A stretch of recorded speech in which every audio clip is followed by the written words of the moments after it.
εντάξει, έλα, άντε. Θα φορτώνω και θα μιλάω κιόλας. Όχι, εσύ. Πάμε. Γεια σας, είμαστε στο κάτω Νευροκόπη, στο συσκευαστήριο της Ένωσης Αγροτικών Συνδεσμών Νομού Δράμας. Αυτή τη στιγμή κάνουμε φόρτωση πατάτες κατά την εντολή της μη κυβερνητικής οργάνωσης Θεόφιλος μέσω του Συλλόγου Πολυτέχνου Νομού Δράμας για κάποιες πολίτες οικογένειες στην Άρτα. Έχει γίνει ποιοτικός έλεγχος από εμάς τους γεωπόνους και το φορτίο αποστέλλεται στους πολίτικους του νομού Άρτας. Γιατί ποσότητα μιλάμε? Αυτή τη στιγμή μιλάμε για 22 τόνους αυτό το φορτίο. Δεν ξέρω αν θα γίνουν και άλλες αποστολές. Αυτή η δουλειά γίνεται σχεδόν κάθε χρόνο σε συνεργασία με τη μη κυβερνητική οργάνωση Θεόφιλος. Αυτό. Πάρε σε καταστάσεις θέλω να πάρεις.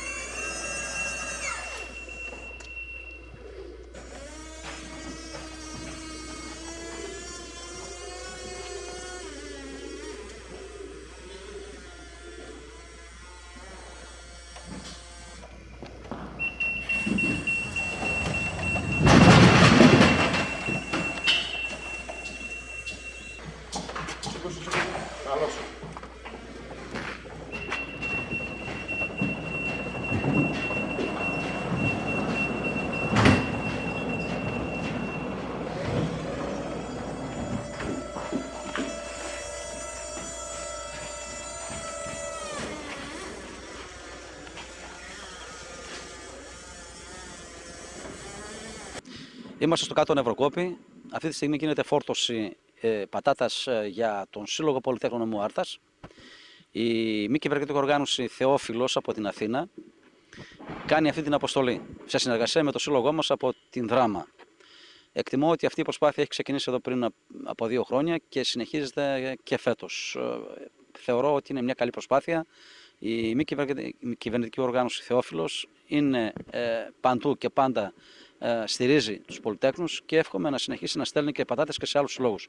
Επ' ευκαιρία θέλω να τονίσω ότι αυτή η προσπάθεια μέσω του Συλλόγου Πολυτέχνων Νομού Δράμας γίνεται για να μπορέσουμε να προωθήσουμε την πατάτα του κάτω Νευροκοπείου και σε άλλες περιοχές της Ελλάδος. Είναι άξιο σημείωτο ότι φέτος η πατάτα έχει αυξημένη τιμή και έχει καλή πώληση.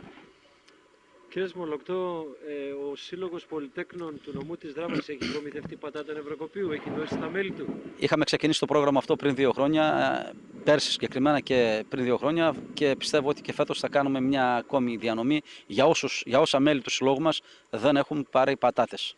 Άλλα προϊόντα τα οποία παράγονται στην Δράμα και υπάρχουν στις ενώσεις αγροτικών συνεταιρισμών δίνονται στους συλλόγους των πολυτέχνων για να βοηθηθούν αυτές οι οικογένειες. Είχαμε κάνει μια προσπάθεια να προωθήσουμε και άλλα προϊόντα, αλλά πιστεύω ότι η πατάτα ήταν το καλύτερο που μπορούσαμε να κάνουμε, τουλάχιστον να προωθήσουμε το προϊόν αυτό της Δράμας, του κάτω Νευροκοπείου σε όλη την Ελλάδα, να γίνει γνωστό και σε όσα συνέδρια και σε ημερίδες έχουν γίνει σε διάφορες πόλεις της Ελλάδος.